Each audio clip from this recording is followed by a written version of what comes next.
Okay, so now I'm going to make my skillet braised green beans with bacon and Parmesan cheese. So this is actually kind of a adaptation of a recipe that I had with Brussels sprouts, I think, but I've just been doing it with green beans lately. So I don't know, I used anywhere between 4 and 6 pieces of bacon. This is the Wright's bacon, so I only used 4 because it was being cheap. I need about 2 tablespoons of butter. I think I used 2 tablespoons of olive oil, a tablespoon of red wine vinegar. I top it off with Parmesan cheese, but you'll see. And we just buy about a pound or a pound and a half of green beans. So what I'm going to do first is chop up this bacon and then add it to my pan. Oh, I almost forgot.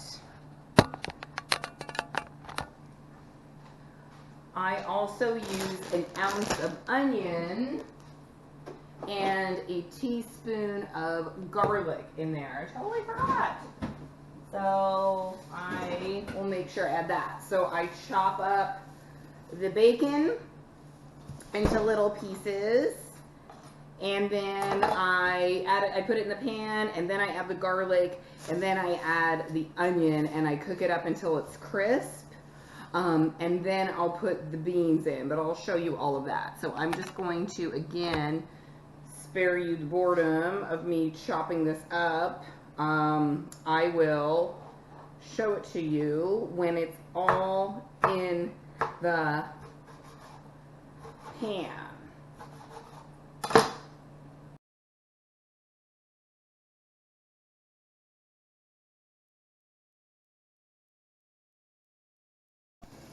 So I've got the bacon just starting to cook.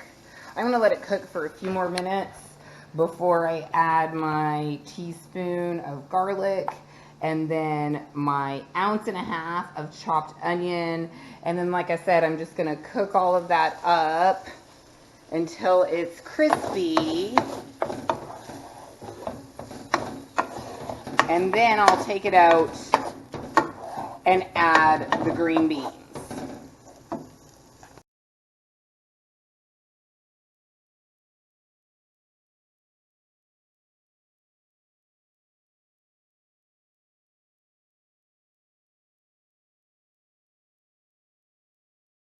So when the bacon, onions, and garlic kind of look like this is when I take it out of the pan.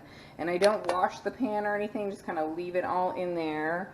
And I'm going to grab my cut green beans now. They're all nice and trimmed and washed. And I just dump them right in.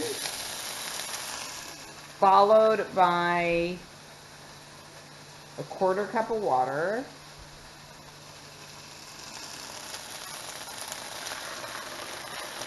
Not bad, I didn't spill any.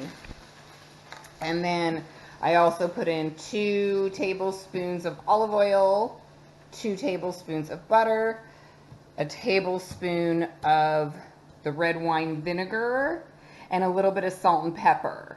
And then I'm just going to cook them in the pan. I put a lid on it and I let it kind of simmer for probably a good 15-20 minutes.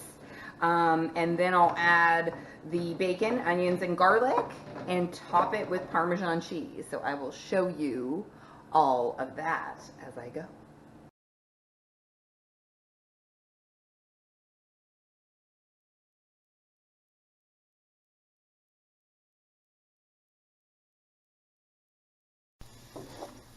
All right, so these look pretty good. I usually cook them until you can kind of tell that they're not crisp anymore, but if you like them crisp, go for it. Now I'm going to pour the bacon and other goodness back in.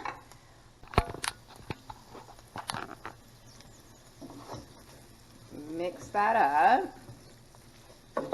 It's just so delicious. Now the first time I made it, I put the Parmesan cheese in and then mixed it up, but Now I just like to kind of top it with the Parmesan. So right now I did a 1/2 cup. I'm going to see, I've never actually measured out how much I put in. I should just top it off. So I'm going to see what a 1/2 cup does. And then if I want to do a little bit more, I will. Because it's good when it's cheesy. Yeah, I'm totally going to do a little bit more. But, you know, you could do it less cheesy if you wanted. There we go. Oh, yeah. That is it. So now I'm going to turn off the heat. And then I'm going to put the lid back on. And I'm just going to let it kind of melt. Ouch, that's hot. Whew. I'm going to just let that melt. And then I do them up in 1 cup servings for the week as well. They are delicious.